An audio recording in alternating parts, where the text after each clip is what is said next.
Salut tout le monde, bienvenue à On Joue-tu, le podcast. Épisode 1, est-ce vraiment important de gagner?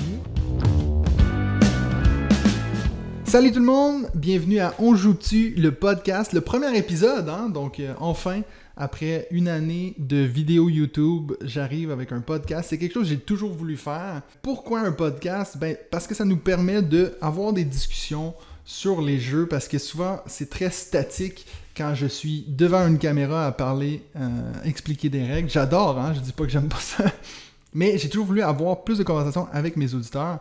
Et puis, pourquoi est-ce qu'enfin je m'y lance? C'est parce que j'ai enfin trouvé quelqu'un qui veut le faire avec moi. C'est magnifique. Je suis impressionné de voir un professionnel là devant le micro. Merci Mathieu.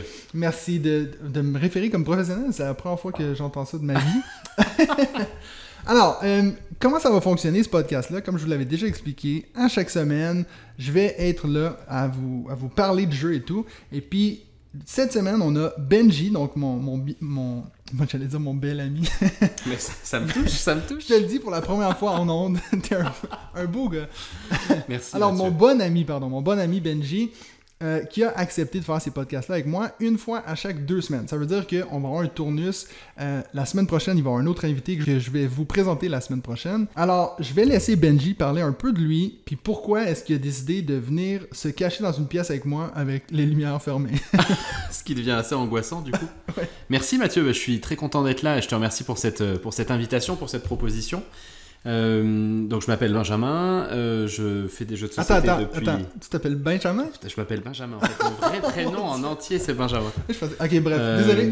Non, mais pas de souci. Donc je suis totalement amateur, je n'ai jamais fait de vidéo ni de podcast, et puis je joue aux jeux de société depuis, j'allais dire 10 ans, mais en fait non, je pense que ça fait peut-être 20 ans. J'avais commencé par du Warhammer, donc un peu de trucs sérieux, tu vois, petites figurines et tout. Et puis à un moment donné, j'ai arrêté parce que j'ai eu des enfants et que c'était difficilement compatible. Mais j'ai continué sur le jeu de plateau. Et puis j'ai eu la grande chance de te rencontrer il y a une année maintenant. Oui. Puis comment, explique aux auditeurs, c'est quoi ce luxe de m'avoir connu? Et c'est vrai, c'est devenu une grande passion, je dirais, même. Mais tu as simplement lancé un petit mot sur un groupe Facebook, en fait. La réalité, elle est là, Mathieu. Je pense qu'il faut revenir à ce qui s'est passé pour de vrai. C'est un peu décevant quand même.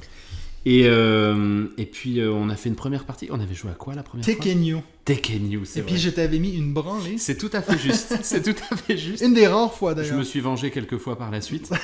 Et on a vite accroché, on a passé des bons moments. Et puis regarde où on en est une année après, autour de ce magnifique micro. Oui, et puis est-ce que tu pourrais dire aux auditeurs, c'est quel jeu qui a presque brisé notre amitié?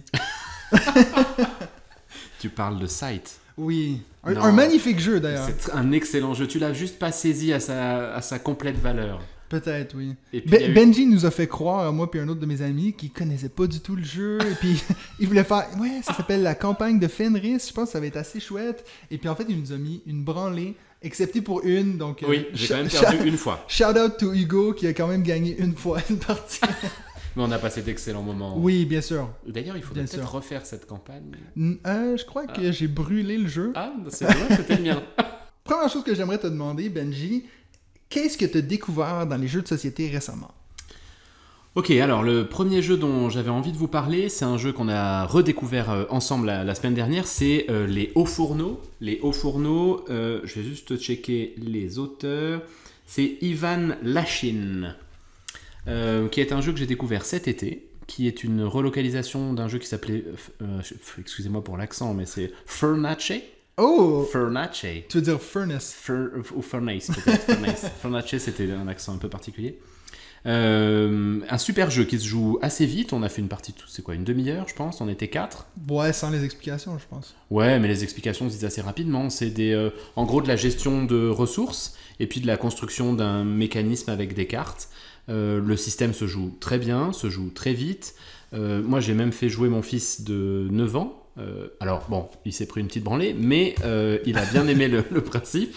Et ça a été vraiment une belle découverte parce que c'est très simple à expliquer, très simple à prendre en main. Dès la fin du premier tour, on a vite compris comment ça se jouait. Et c'est assez interactif, puisque le principe, c'est qu'on mise chacun sur les cartes qu'on veut avoir. Plus on a misé fort, plus on est sûr de récupérer la carte, bien sûr. Donc il y a tout un petit enjeu autour de ces mises, à savoir, tu m'as pris la carte que je voulais, à laisser planer le suspense sur quelle carte je veux prendre au maximum, etc. Et ensuite, il y a tout le système de gestion de ressources et de combo de cartes pour faire le plus de points de victoire, qui est plutôt banal, mais qui fonctionne très bien. Et on a passé un sacré bon moment la semaine dernière. Ni toi ni moi n'avons gagné, si je ne m'abuse. Non. Mais ça me dérange pas quand tu gagnes pas. Je sais. J'avoue que j'ai tout de suite ressenti une petite ressemblance à It's a Wonderful World dans la mécanique de on prend les ressources dans un certain ordre. Mais j'avoue que moi, j'ai été un peu submergé par les choix de dans quel ordre on va placer les cartes. Ouais, et encore, nous on avait joué à la version facile, c'est-à-dire que on pouvait décider de changer l'ordre des cartes et donc la façon dont chaque carte allait produire des ressources à chaque tour. Il y a un niveau plus difficile, plus expert, où justement, une fois que les cartes sont rangées dans un ordre, elles ne bougent plus de cet ordre-là, ce qui rajoute un petit niveau de complexité. Moi je trouve que les sensations sont très différentes avec It's a Wonderful World et Furnace. Bon, surtout la mécanique de la mise, le fait de mettre un peu de parier sur ça, c'est quelque chose que j'adore dans les jeux, comme dans Nidavellir, le fait de j'ai plus haut que toi donc je choisis en premier. Ouais. Là il y a un vrai truc interactif dans cette partie de mise qui est vraiment cool et qui fait grincer des dents autour des tables. Ce qu'on aime bien. Oui. Alors moi je vais parler ma première découverte de la semaine, Dune Imperium. Je sais que c'est un jeu qui fait le buzz cette année. C'est un excellent jeu de Paul Dennen.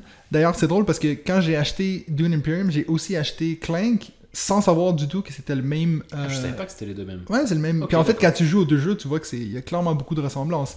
Je pense que Monsieur Dennen aime beaucoup avoir du deck building avec du placement d'ouvriers. Alors, Dune Imperium, c'est un jeu où, comme je viens de l'expliquer, on va faire du deck building et chaque lieu va nous donner une différente action et puis ces lieux-là, ils vont être liés aux cartes qu'on a. Donc, ça veut dire que c'est pas parce qu'on veut absolument aller sur un lieu qu'on peut y aller. On a besoin d'une carte qui nous donne accès à ce lieu-là.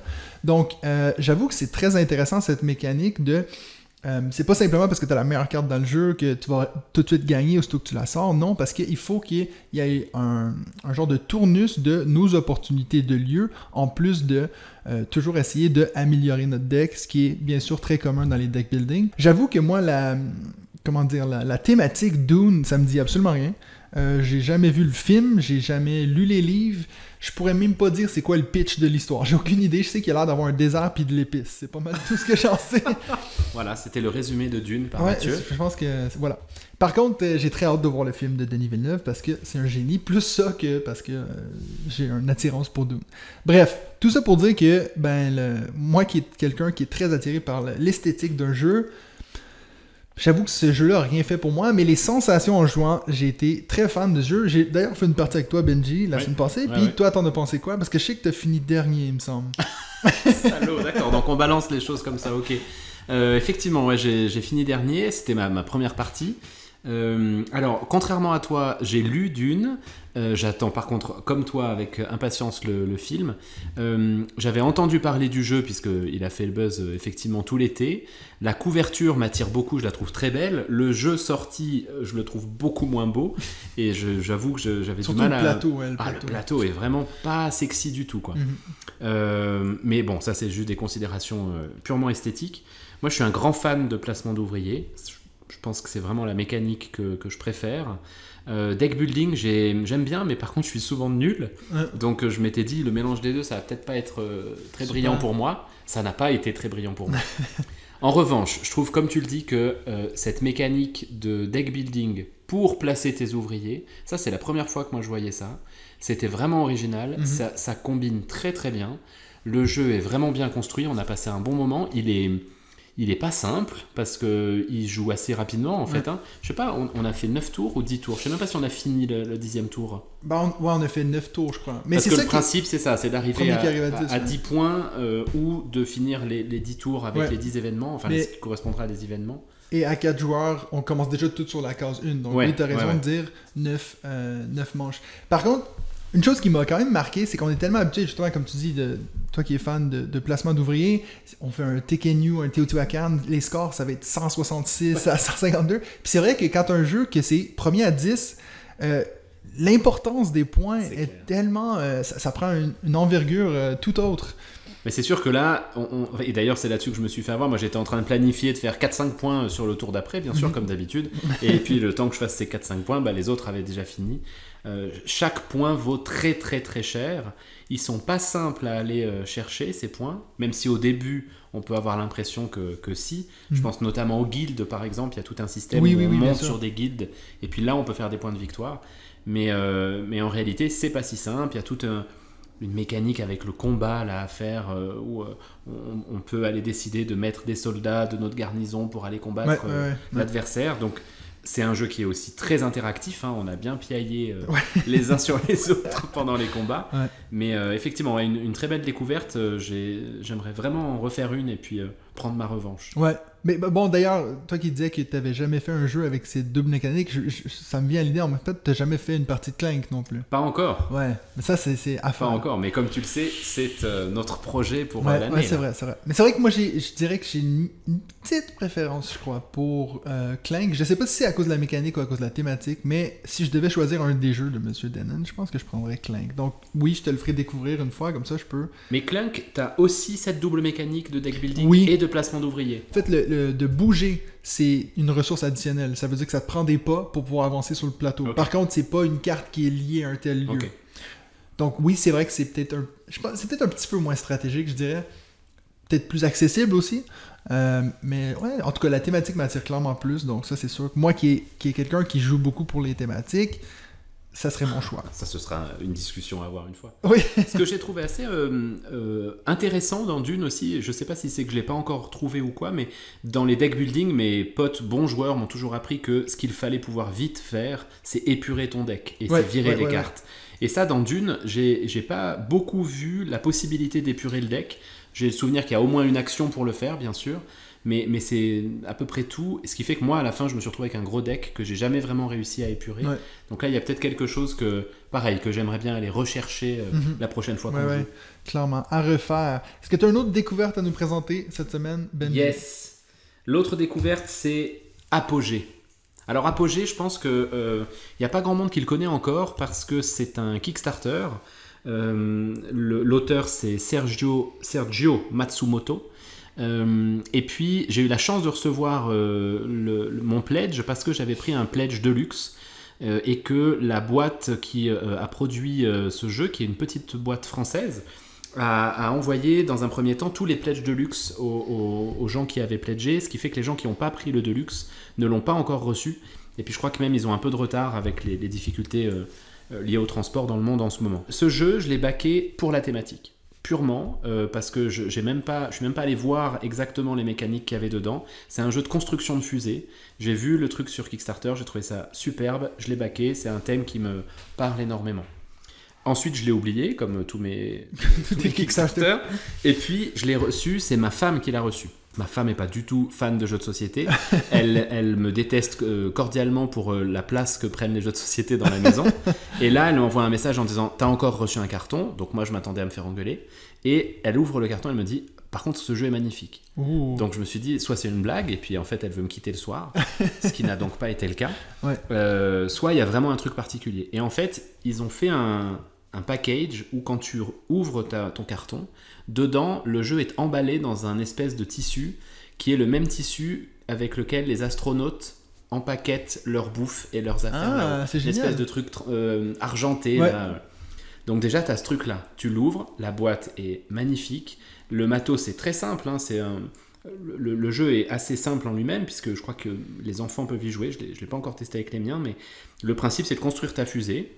Tu achètes les différents mécanismes qui font ta fusée, le premier étage, le deuxième étage, ce que tu mets dessus. Tu as des ingénieurs que tu dois placer, soit pour acheter, soit pour construire ta fusée, soit pour faire décoller ta fusée. Tu remplis des objectifs qui te rapportent des sous. En solo, tu as des missions spécifiques solo, avec un nombre de tours restreint et des événements qui viennent un peu perturber la marche du jeu.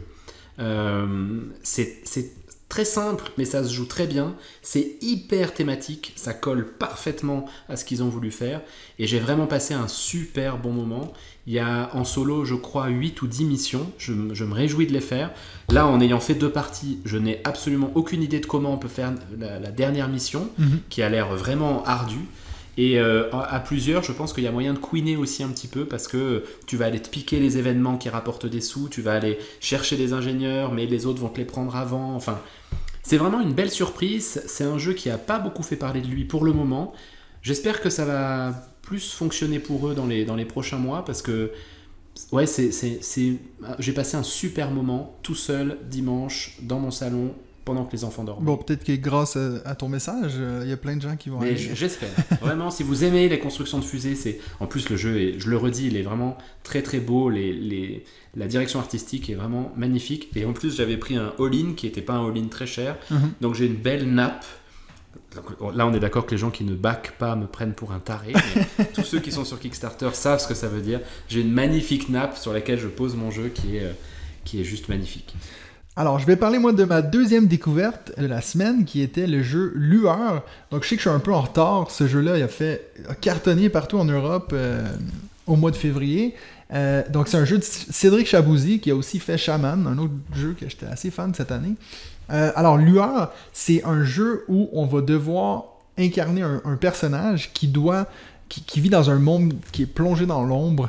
Et puis, son but, c'est de remettre des éclats de lumière dans ce monde. C'est un jeu, donc moi qui parlais juste avant de thématique, je le trouve magnifique, les illustrations sont incroyables, je suis toujours content de retourner la prochaine carte puis voir les créatures qu'on nous a inventées dans ce monde, et puis c'est un jeu que je trouve...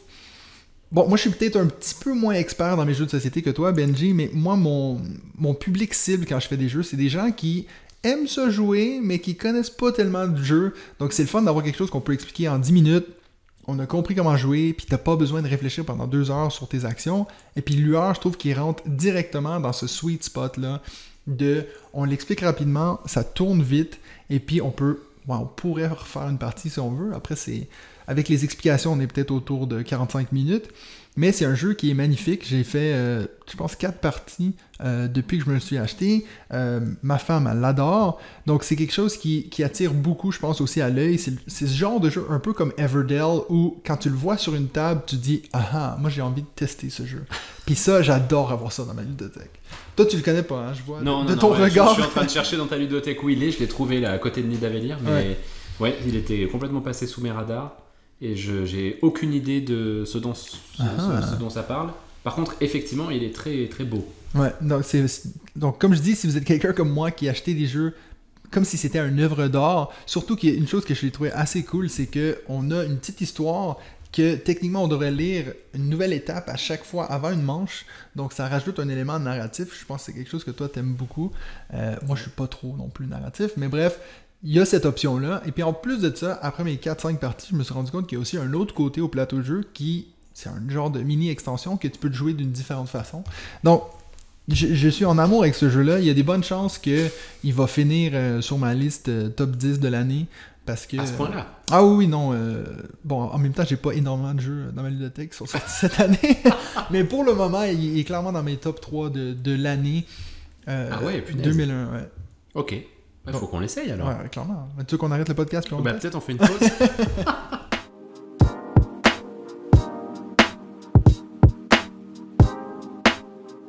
Alors maintenant qu'on a parlé de nos découvertes, j'aimerais qu'on parte sur notre prochain segment que je veux qu'à chaque semaine on parle d'une thématique qui a rapport avec les jeux, où on peut vraiment parler de nos expériences en tant que joueur professionnel. Vu que tu as servi de ce terme-là pour parler de moi, je suis tellement flatté. Alors, ce que j'avais pensé, quand je réfléchissais à cet épisode-là, puis qu'est-ce qu'on pourrait avoir comme thématique, j'ai repensé à justement la première fois qu'on s'était rencontrés, qu'on avait fait cette partie de Tech & New. Tu m'avais dit... Pour moi, c'est beaucoup plus important de perdre puis que tout le monde autour de la table passe un bon moment que de gagner puis de voir tout le monde qui est énervé.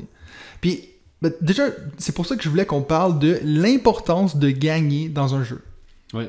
Donc, je vais te laisser partir là-dessus parce que je sais que c'est toi qui m'avais justement fait penser à cette idée-là, puis après ça, je dirai ce que moi j'en pense. Ok. C'est drôle parce que je me rappelle très bien, effectivement, qu'on avait eu cette discussion sur la première partie qu'on avait faite. Mais... j'ai toujours été marqué par le créateur du site Trick Track, tu sais, un des plus gros sites de jeux de société français, qui est Monsieur Fall, que j'avais entendu dire que lui, dans les jeux de société, ce qu'il aimait, c'était le mot société, en fait. Et que finalement, le jeu en lui-même n'était pas principal. Je sais que j'en ai entendu d'autres dire ça depuis, ça m'avait toujours fait réfléchir. Moi, j'aime beaucoup jouer en solo. Ouais. Donc du coup là je peux pas dire que le mot société joue beaucoup, mais je sais que quand je joue en société, ce que j'aime c'est l'interaction qui est autour de la table, c'est ce qui se passe, c'est les à côté, moi j'ai aucun problème à faire une pause dans le jeu, on mange, on boit un coup, on passe un moment ensemble et le jeu devient presque une excuse pour ça. Et j'ai des souvenirs un peu traumatiques de jeux de société avec des mauvais perdants ou des jeux avec des mauvais perdants, des parties de Warhammer avec un de mes meilleurs amis, que je vois toujours, mais qui était mauvais perdant. Et en fait, ça devenait chiant. C'est-à-dire que tu prends plus de plaisir, je lançais les dés en espérant rater mon coup. Et je sais que ça m'a toujours poursuivi. Et je pense que ce qui fait qu'on kiffe jouer ensemble, c'est que t'es comme ça aussi. On peut le dire en direct à tout le monde, tu te prends régulièrement des branlées et pourtant tu restes, tu te je le dis ouvertement. Du jeu. Ouais, tu le dis toi-même bien souvent, mais tu continues à te marrer, on continue à passer des bons moments et ça c'est top. Alors je sais que ce que je préfère c'est pas forcément une branlée ou une grande victoire, ce que j'adore c'est quand tu gagnes ou que tu perds d'un point ou deux, ça c'est juste... les meilleurs moments, je trouve, tu sais que t'as vraiment tout donné et que... Ou encore pire, si tu gagnes par ce qui brise l'égalité. Ouais, c'est parce que t'as plus de ressources d'eau qui, bien sûr, n'est pas importante. Non, jamais ça, jamais. Mais c'est intéressant parce que tu disais, avant d'avoir connu beaucoup de mauvais perdants, d'avoir eu des expériences avec des mauvais perdants à Warhammer, est-ce que tu penses que c'est potentiellement parce que Warhammer, c'est un jeu où tu t'investis plus que, par exemple, une partie de Dune Imperium, que tu viennes juste d'apprendre les règles, tu sais? Ah, c'est une jolie question. C'est vrai que Warhammer, bon, déjà, c'est un investissement financier. Je crois que ça l'est toujours. Ça fait longtemps que je n'ai pas allé regarder, mais les règles étaient bien denses. Tu peins tes figurines. Avec le pote, là, on faisait des décors. On faisait... Je sais pas. Franchement, je saurais pas te dire. Parce qu'en même temps, dans Warhammer, tu vois, t'étais dans l'histoire. Tu te racontais une histoire. On était ados, mais on donnait des noms à nos personnages. On avait fait des soirées où on se déguisait tous les deux. Non, je pense qu'il est mauvais perdant. Je le dis, Alban, si tu écoutes ce podcast, tu es mauvais perdant. Tu étais mauvais perdant. Puis donc toi, quand tu perdais, ça te faisait rien. Même si c'était ton personnage, que tu y avais donné un nom, que tu y avais mis un petit chapeau. Non, bon après, j'espère que tous les gens qui ont joué avec moi diraient la même chose. J'aime bien gagner quand j'ai compris le jeu, tu vois, ça me gêne pas, mais je crois que ça me gêne pas de perdre. Vraiment, tant qu'on passe un bon moment, j'ai pas un souci avec ça. J'en parlerai peut-être tout à l'heure aussi, mais je sais qu'il y a des moments où je peux un peu moins être fun, c'est quand je comprends rien à ce qui se passe. Ou quand je me prends une branlée et que je sais pas pourquoi je me prends une branlée et j'arrive pas à comprendre le jeu. Mais sinon, tu vois, j'ai perdu à Dune, effectivement, comme tu l'as dit tout à l'heure, comme tu l'as rappelé à tout le monde, mon humiliation est totale. Le jeu était génial. Le jeu était génial, on a passé un super moment. Mais des fois, je me demande s'il n'y a pas un lien entre le fait que tu découvrais le jeu pour la première fois ou, justement, si on revient à cet exemple de Scythe, que toi qui nous mets des branlées, parce que tu le connaissais par cœur, est-ce que si tout d'un coup tu m'expliques les règles puis moi je t'éclate, tu te dis « Ah, mais... » Je sais pas, après je dis ça en sachant totalement que la réponse est non, tu t'en foutrais. Mais... Non, je pense pas parce qu'en plus, tu sais, il y a souvent la chance du débutant aussi. Ça m'est arrivé d'expliquer un jeu que je connaissais très bien à des copains et de perdre parce que c'était leur première partie, qu'ils ont fait n'importe quoi, puis à la fin ils gagnent. Oui, non, toi, ce qui m'arrive tous les jours. Tu as été hyper organisé sur ta partie, tu savais exactement ce que tu voulais faire, etc.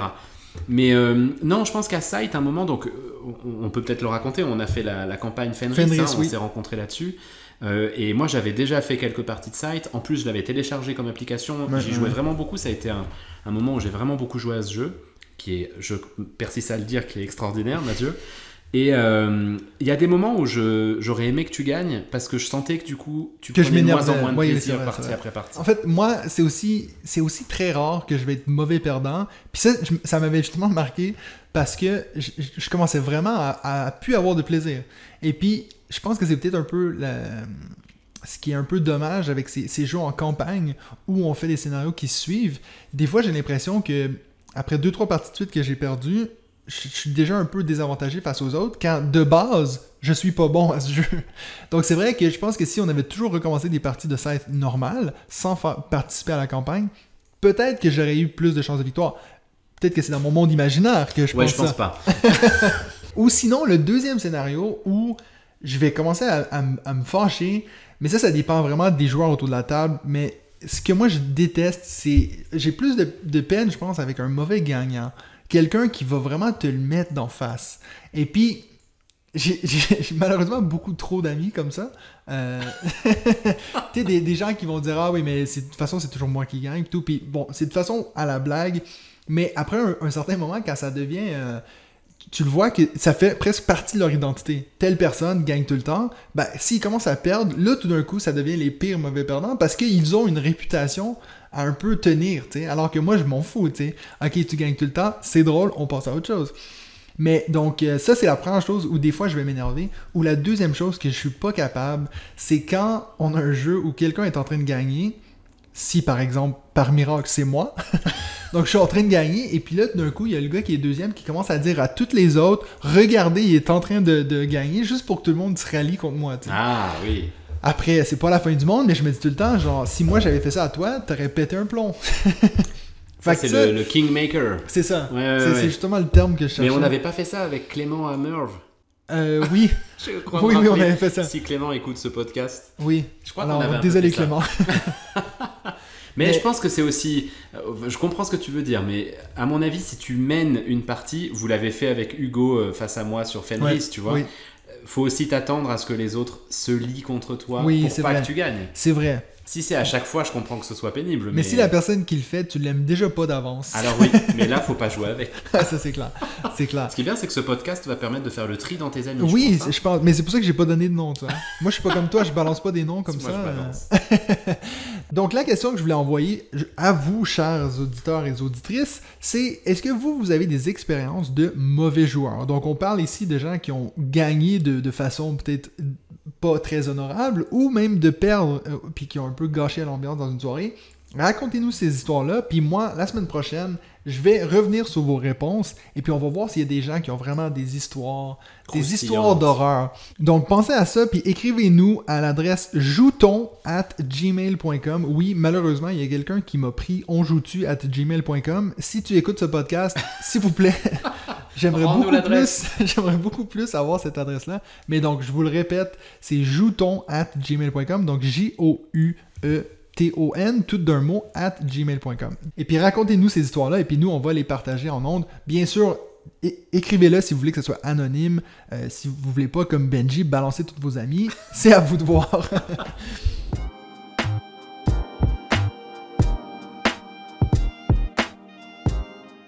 Alors, pour finir, j'ai demandé à Benji, on s'était pas consulté d'avance, on vient juste de se montrer les listes pour être sûr de pas faire des doublons, pour pas répéter. J'ai proposé à Benji un top 5 de jeux qui se jouent uniquement à 2 joueurs. Ça, c'était très important, la distinction, uniquement à 2 joueurs. Et puis, en fait, une fois que j'ai envoyé cette liste à Benji, je me suis rendu compte que, en fait, j'avais déjà fait cette liste-là sur ma chaîne YouTube. C'était une de mes premières vidéos, donc j'avais totalement oublié. Puis, j'ai trouvé ça assez drôle parce que à part peut-être mon premier puis mon deuxième, ils ont tous changé. Donc, ça veut dire que j'ai pas des goûts qui restent. Surtout que dans cette vidéo-là sur YouTube, je parlais de Kahuna, puis je disais, il y a des bonnes chances qu'il sera pas dans ma liste l'année prochaine. Oui. Il l'est pas! Effectivement. Spoiler alert. Spoiler, no Kahuna. Alors, moi, je vais commencer. Donc, je vais donner mon... on va faire chacun son tour. Benji, si ça te va. Je sais que c'est très compliqué. J'arrive à suivre. T'arrives à suivre. Donc, je vais donner mon 5, tu vas donner ton 5. Puis, on va faire comme ça jusqu'au numéro 1. Si on a des doublons, on va juste skipper puis laisser l'autre parler. Comme ça, on dévoile pas, on spoil pas. Donc, je vais commencer. Mon numéro 5, qui est aussi un jeu que je pense que si je vais refaire cette liste l'année prochaine, ne sera peut-être pas là, mais quand j'ai regardé ma collection, dans les jeux uniquement 2 joueurs, en 5e position, j'ai Roméo et Juliette. Donc c'est un jeu qui est sorti cette année, je crois, ou peut-être l'année passée, qui est donc un jeu qui se joue à 2 joueurs, un jeu coopératif où, tu l'auras deviné, une personne joue Roméo et l'autre joue... Juliette? Oui. 10 points pour Gryffindor. J'étais pas préparé. Et ce qui va être important de faire, c'est qu'on va devoir essayer de faire grandir notre amour. Mais je vais pas te regarder dans les yeux quand je dis ça. Mais déjà que j'ai dit que t'étais un beau bonhomme. Alors, ce qui est important, c'est de se retrouver dans des lieux où notre famille va pas intervenir. Parce que bien sûr, on sait que la parenté de Roméo et Juliette ne veut pas les voir ensemble. Donc ça veut dire qu'on va devoir secrètement, sans se concerter, choisir un lieu où on va essayer d'aller amener nos amoureux sans qu'on se fasse prendre par la famille. C'est un jeu qui a l'air très simple et puis qui a une genre de campagne parce que chaque scénario va devenir de plus en plus difficile. Et puis on a aussi des habiletés spéciales, donc exemple d'avoir le meilleur ami à Roméo, par exemple, que je suis en train d'oublier son nom, ce qui est un peu honteux pour un prof de littérature anglaise. Oui. Mais, donc... Crostruccio, Crostruccio. Donc, c'est ça. Donc, exemple, Mercutio. C'est ça. Ah, j'étais pas loin. Toi, t'étais pas J'avais loin. prosciutto. Prosciutto. Ça, Alors, ce qui pas va être le même. important, c'est... Mon Dieu, pour un premier épisode, on t'en parler de n'importe quoi. Là. Prosciutto... tel personnage va vous aider, exemple, à dire, ben, lui, en l'amenant sur tel lieu, il va faire dégager un membre de l'autre famille, des choses comme ça. Donc, très intéressant comme jeu. Et puis, en plus, Mais encore c'est une un fois... jeu de cartes? Non, c'est pas un jeu de cartes, c'est un jeu de plateau qui, justement, j'allais le dire avant que tu m'interrompes brutalement comme ça. Le plateau est incroyable, il faudra que je te le montre après le podcast. Donc, c'est vraiment c'est comme une mallette qui s'ouvre, qui se dévoile à nous comme ça. Et puis, c'est tous des lieux qui sont autour du plateau de jeu. Donc, littéralement, la boîte est le plateau de jeu, ce que je trouve incroyable. Encore une fois, vu que je suis quelqu'un qui est attiré par la thématique. Donc, c'est ça. Donc, ça, c'est pour Roméo et Juliette, mon choix en 5.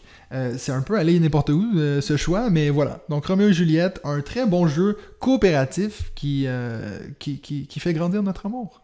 C'est magnifique quand tu parles. Alors, toi, ton 5, Benji? Alors moi, c'est pas du tout coopératif, c'est pas du tout sur l'amour, c'est Star Wars Rebellion. Ben, il y a une histoire d'amour. Oui, mais pas dans le jeu, puisque le jeu oppose l'Empire contre les rebelles. Alors moi, je parle de ce jeu parce que je n'ai pas aimé ma première partie. Est-ce que tu as compris le principe d'un top 5? Oui, justement, mais c'est pour ça. Moi, je pense que ce jeu devrait peut-être un moment finir dans mon top 5 des jeux à deux. Okay. Juste, j'ai fait une partie et puis ça s'est mal passé. Et pourquoi ça s'est mal passé? Parce que Star Wars Rebellion, donc c'est l'Empire contre les rebelles. Un joue l'Empire. Le principe de l'Empire, c'est de trouver la base rebelle que l'autre a planquée dans une des planètes. Le jeu est sublime, par contre, le plateau est magnifique, on a toute la galaxie avec différentes planètes, etc.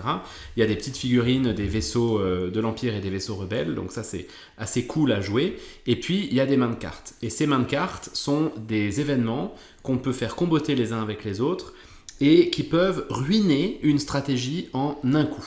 Et en fait, c'est ce qui m'est arrivé sans que mon pote ne m'en ait parlé au préalable. Donc moi, j'avais gentiment préparé ma petite flotte de l'Empire, j'avais mon étoile de la mort, j'avais 3-4 destroyers, j'avais tout ça. J'approchais de sa base rebelle, et là, mon pote sort une carte, et une deuxième, et mon étoile de la mort explose, et je n'ai plus rien, et je peux quasiment plus jouer jusqu'à la fin de la partie.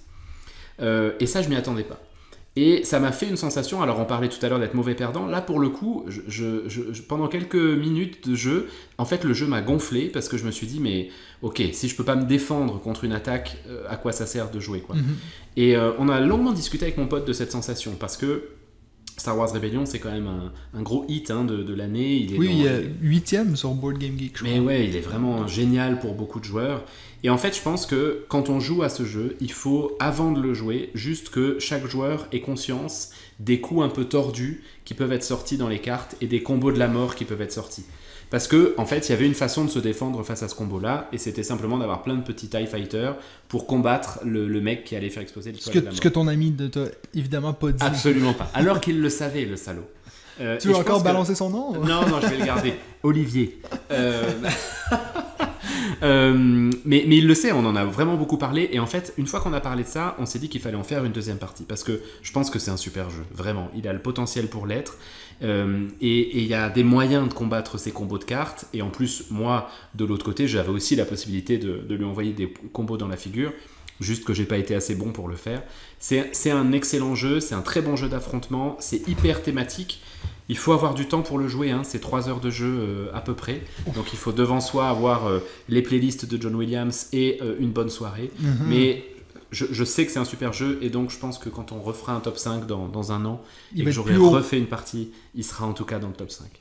Intéressant. Donc moi je vais attaquer avec mon numéro 4, qui est un jeu que je pense que... Bon, je ne connais en fait personne qui connaît ce jeu. C'est un jeu que je jouais beaucoup quand j'étais au Canada. Ça s'appelle Marvel Dice Masters. Donc Dice Masters, c'est une série de jeux... Il y en a d'ailleurs plusieurs. Il y a X-Men, il y a Marvel, ils ont même fait un DC, ils ont fait un avec les Tortues Ninja. Donc c'est en fait c'est un jeu de collection de cartes un peu à la Magic, où on va devoir prendre certains personnages, donc bien sûr de l'univers Marvel, et puis ils auront des dés. Donc, d'où vient le terme Dice Masters. Ils vont avoir des dés qui vont avec. Et puis ces dés-là, en fait, ils vont... dépendamment de la carte que tu prends, ils vont avoir des différentes habiletés. Parce que pour chaque personnage, il y a trois variantes du même personnage. C'est bien sûr un jeu qui t'incite à collectionner. Je sais plus, tu parlais avant de Warhammer puis l'argent que tu as mis là-dedans. Je sais pas combien de petits paquets de 2D j'ai acheté de Marvel Dice Masters pour finalement l'avoir ici en Suisse avec plein de gens qui ne peuvent pas lire des cartes qui sont cuites en anglais puis comprendre les effets des cartes. Donc j'ai fini par prendre tous ces dés-là puis m'en faire un beau petit cadre de dés que si vous allez sur ma page Instagram, vous pouvez voir. Mais ça reste néanmoins un des jeux que j'ai sûrement le plus joué de ma vie à 2 joueurs. J'ai fait énormément de parties quand j'étais au Canada. C'était d'ailleurs un des premiers jeux que j'ai acheté, donc j'avais pas beaucoup de choix à l'époque. J'ai fait beaucoup de parties de Dice Masters. Je sais qu'aux États-Unis, il y a beaucoup des tournois de Dice Masters, donc je pense que je suis juste pas dans le bon pays pour ça, quoi. Ouais, t'es pas du bon côté de l'Atlantique. Ouais. Non, c'est ça. Alors ça, c'était mon numéro 4. Benji, ton numéro 4? Alors moi c'est Sobek 2 joueurs, qui est un jeu qui est sorti cette année, qui a quelques mois. De mémoire, il a dû sortir début juin, je crois. Un jeu de Bruno Catala, dont on va probablement parler à chaque podcast. Une fois par épisode. Et de Sébastien Pochon, qui est un auteur suisse. Ouais. Donc ça fait plaisir auteur aussi. Auteur de Jaipur. Oui, tout à fait. Qui aurait pu faire cette liste. Qui n'y est pas, du coup, de ce que j'entends. Il était dans ton premier top 5, Jaipur. Oui, c'est vrai. Il était mention honorable. Ouais. Qui est un jeu sympa. Ils l'ont réédité, d'ailleurs, je crois, chez Space Cowboy. Mais j'aime mieux l'autre version. Je sais pas. En tout cas, bref. Sobek 2 joueurs. Alors, donc, comme son nom l'indique, il y a eu un Sobek, d'abord, il y a quelques années, auquel j'avais jamais joué. Et là, ils ont refait cette version pour 2 joueurs. C'est un petit jeu d'affrontement assez simple. Vous avez un marché, vous achetez des tuiles. Ensuite, il y a une combinaison de points qui ressemble à celle de King Domino, c'est-à-dire que les mêmes tuiles, certaines d'entre elles ont des scarabées en or sur elles. Vous multipliez le nombre de tuiles par le nombre de scarabées. Et c'est assez agressif comme jeu, heureusement, puisque c'est un jeu à 2 joueurs, donc il y a vraiment beaucoup d'interactions. Vous pouvez bien embêter l'autre en décidant la ligne sur laquelle l'autre adversaire va prendre ses cartes. J'ai fait quelques parties avec un copain où on s'est bien bagarré pendant la soirée. C'est le genre de jeu qui peut ruiner une amitié pendant quelques heures après. Et puis j'ai fait quelques parties contre mon fiston qui a bien compris le principe. C'est vraiment un jeu cool, il faut 5-10 minutes pour l'expliquer, c'est des parties de 10-15 minutes, ça se sort très bien, et la direction artistique est vraiment très très jolie, c'est un joli jeu. Voilà, je vous le recommande, c'est une belle découverte pour moi. Je ne sais pas s'il restera dans un top 5 jusqu'à la fin de mes jours, mais c'est un bon petit jeu à 2. En fait, c'est toi qui me fais réaliser que Sobek 2 joueurs vient parce qu'il y a un Sobek qui est pas 2 joueurs. Exactement. Je me suis dit, mais quand je voyais ce jeu, mais pourquoi est-ce qu'ils mettent 2 joueurs dans le titre, t'sais? Mais alors, j'ai entendu chez un de nos confrères, dans un autre podcast, effectivement, où apparemment Bruno Catala et Sébastien Pochon se sont longuement posé cette question. Ils avaient hésité à l'appeler Sobek 2, mais ils avaient peur qu'en disant Sobek 2, les gens pensent que c'est une extension ou un autre jeu, et puis qu'il y ait moins de ventes. Et ils ont préféré être très clairs en disant Sobek 2 joueurs, un peu comme Seven Wonders Duel, qui probablement ne sera pas dans ce top 5, ni chez toi ni chez moi. Non, bien sûr. Mais d'afficher clairement le jeu et la variante pour 2 joueurs. Oui, ben après, je pense que tous les jeux devraient faire ça. Ça devrait être Tekken You 1-4 joueurs. Comme ça, on n'est pas obligé de se poser la question, c'est écrit dans le titre. C'est vrai. Ce serait un peu long pour certains jeux, oui. Mais... Alors, numéro 3, c'est chez moi, c'est un jeu qui était dans ma liste que j'avais fait l'année passée. Patchwork, c'est un jeu, je pense franchement que c'est dans les top 5 jeux que j'ai depuis le plus longtemps. Ça, c'est un que j'avais d'ailleurs pris avec moi dans mes valises depuis le Canada. Patchwork, c'est un jeu, aussitôt que quelqu'un me demande, que ce soit des collègues, des amis, me disent « Hey, t'as pas un petit jeu 2 joueurs pour moi? » Je leur prête toujours Patchwork. C'est un jeu que j'adore, c'est très simple. Le principe est simple. On pose des tuiles et puis on essaye de remplir notre couverture avec les différents tissus. Et puis, il y a certains tissus qui vont avoir des boutons dessus. Plus il y a de boutons, plus ça va te rapporter de points. Mais ce que je pense que j'adore de ce jeu, puis pourquoi je suis toujours en train de parler de ce jeu-là, c'est comment on va déterminer les tours. Et puis, c'est-à-dire que c'est presque comme si le temps, c'était une ressource. Et puis, donc, si on prend certaines tuiles, ben, peut-être qu'elle va pas nous coûter cher, mais elle va nous coûter 6 tours, par exemple. Ça veut dire qu'on va peut-être prendre beaucoup d'avance sur notre adversaire qui pourra prendre 2-3 tuiles à la suite avant que nous, on rejoue. Donc, c'est intéressant, cette idée d'utiliser le temps et puis l'avancement comme une ressource. Parce que peut-être, oui, bien sûr, on va toujours prendre les meilleures tuiles, mais les meilleures tuiles te font avancer beaucoup.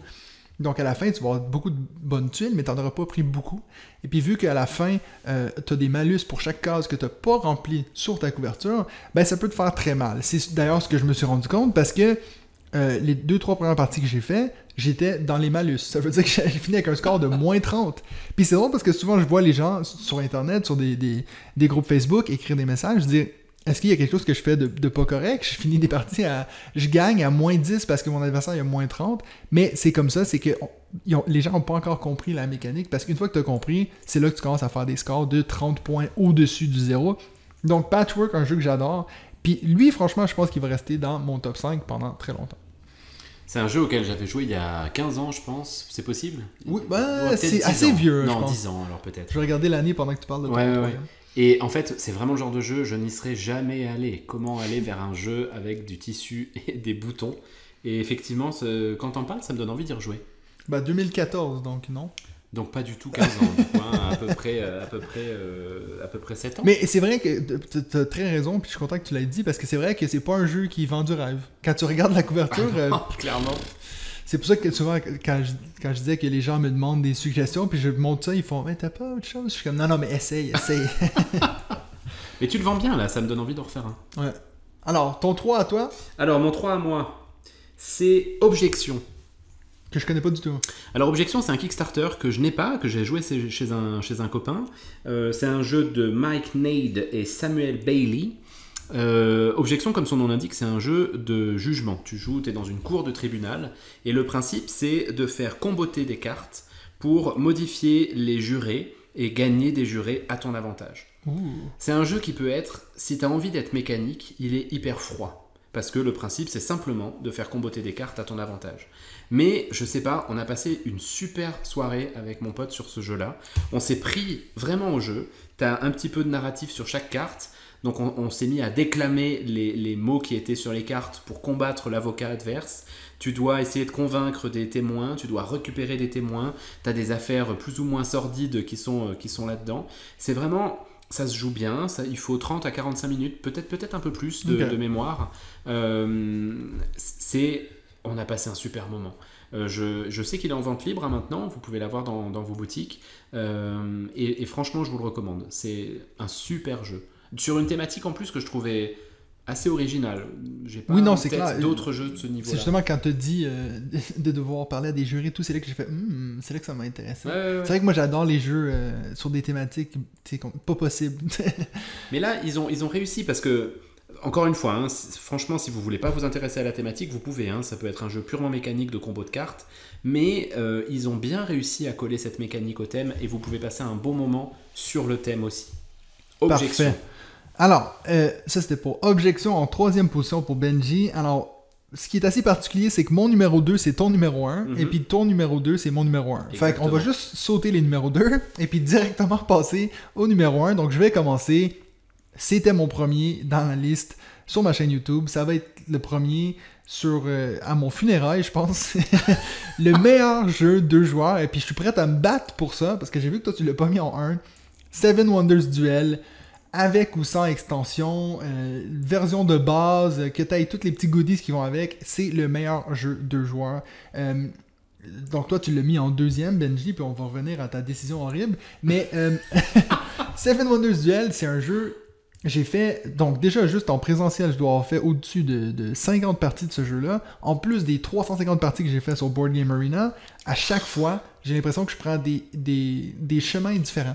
Je vais jamais avoir une stratégie optimale ou dire « Ah, mais ça marche à tous les coups. » Des fois, je me dis « Ah, l'armée, je vais toujours gagner avec l'armée. » Tout d'un coup, je gagne pas avec l'armée. Donc, tu es toujours obligé de t'adapter aux situations. Je sais, après beaucoup de parties, je me suis rendu compte qu'il y a un peu le problème du si ton adversaire a toutes les cartes qui te permettent de rejouer. Après ça, tu tiens un peu le gros bout du bâton, comme on dit, mais c'est vrai qu'avec les extensions, Personne dit ça. Hein. Personne dit le gros bout du bâton? It's the big end of the stick. Ah, c'est possible. Dans une autre langue, c'est possible. Alors, on va dire, c'est mon podcast, c'est moi qui dis ça. Et puis, les extensions, c'est vrai qu'on va un peu adresser ce problème-là. On va donner des choix aux joueurs qui sont pas nécessairement de dévoiler une carte pour pas toujours avantager ton adversaire. Donc, si vous jouez, encore une fois, je suis pas en train de dire que vous avez besoin des extensions. Si vous jouez simplement au jeu de base et puis tout d'un coup, vous arrivez à ce problème-là, Alors, allez voir les extensions. Si vous voulez mon avis, Agora avant Panthéon. Panthéon, Agora, j'ai bien aimé. Et puis, donc voilà. Mettre les deux extensions, c'est un peu too much. Après, on a trop de choses qui se passent. Mais, Seven Wonders Duel, c'est un jeu que j'adore. Je l'ai prêté à des amis qui me l'ont pas rendu pendant 3 mois. Et puis, j'étais tellement... j'avais le cœur brisé. Triste. Alors ça, c'était mon numéro 1. Et puis... Non, mais c'est... Enfin, alors juste parce que oui, bien sûr, moi, c'était ton mon numéro 2. 2.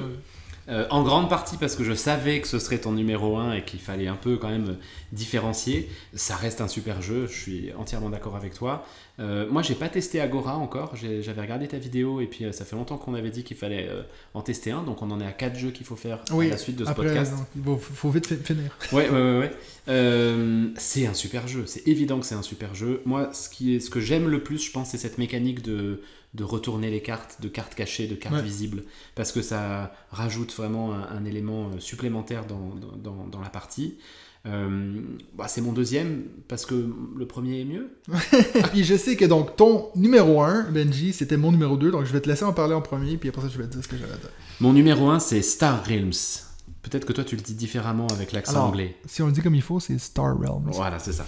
Donc Star Realms, moi j'en ai fait, je pense autant que toi t'as fait des Seven Wonders Duel. J'ai l'application, j'en ai fait des dizaines et des dizaines et des dizaines. Je pense même que j'ai acheté une partie de l'application pour pouvoir faire des extensions.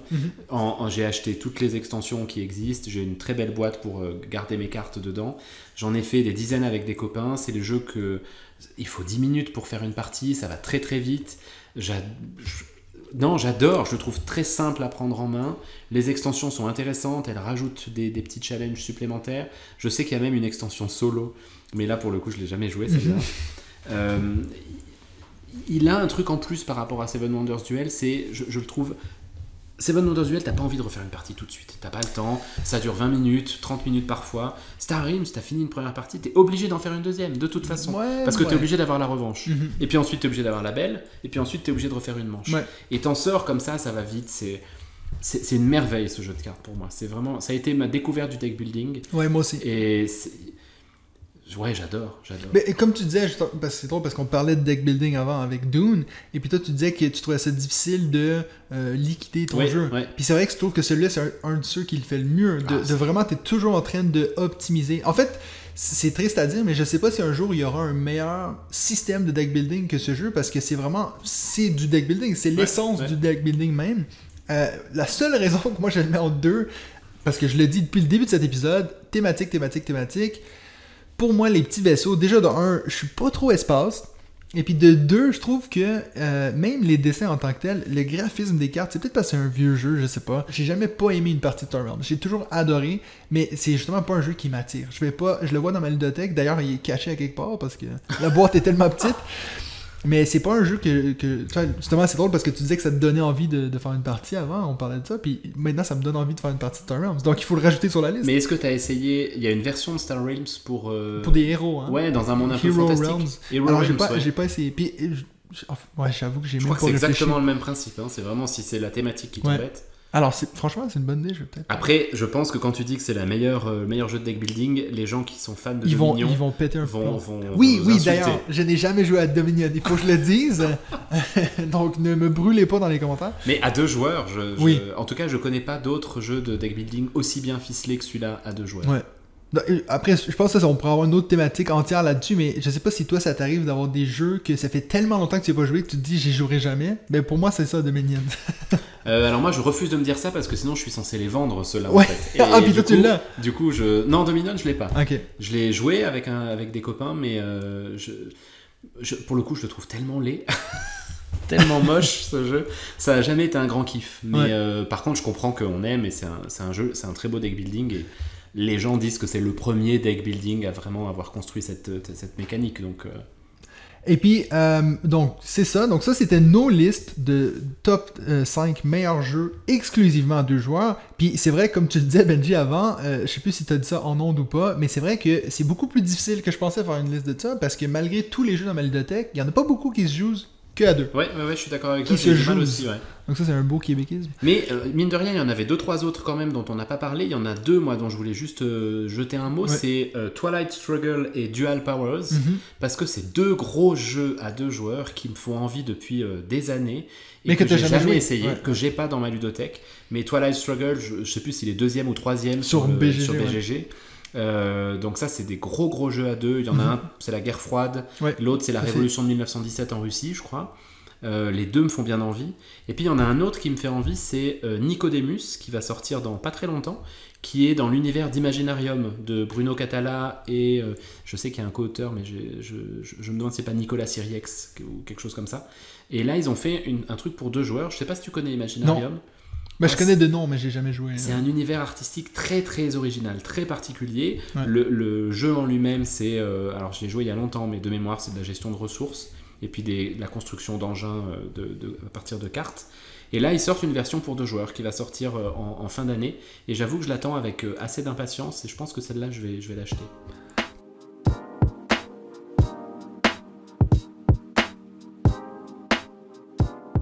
Juste avant de partir, Benji, je te donne une chance de peut-être lancer un petit coucou à un jeu qui te fait de l'œil.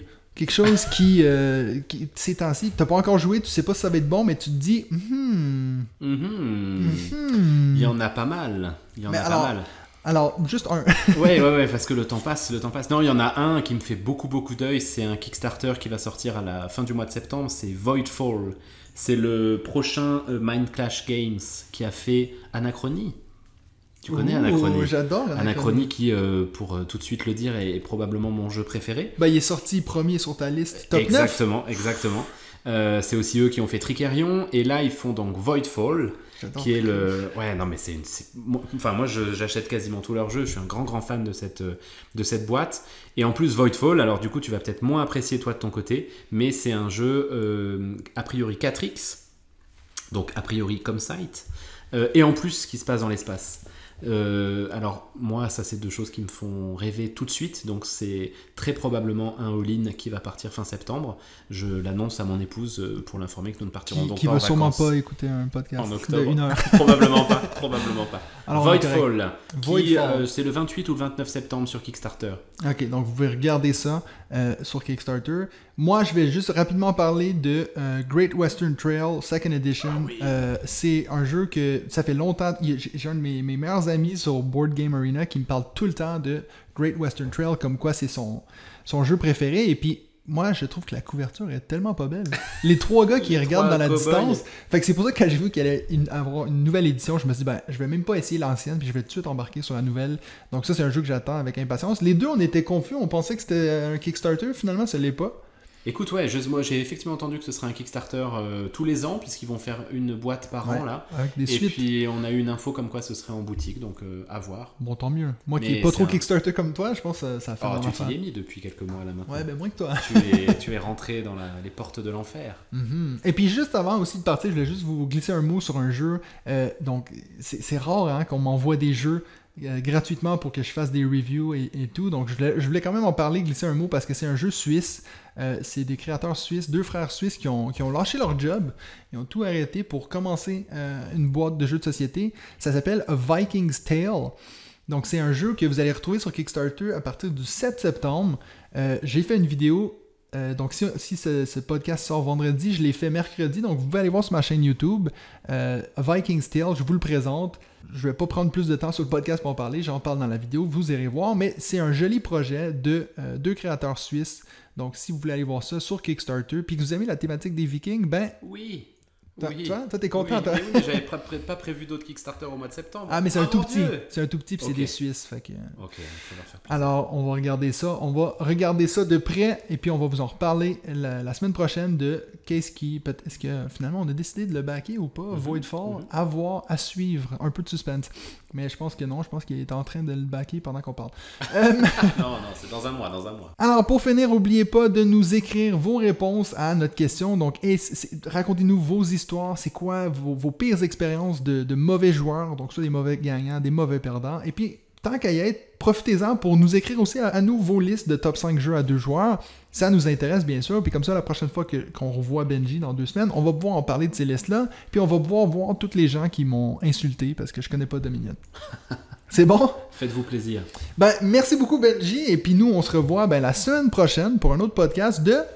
On joue-tu? Yes sir! Merci Mathieu.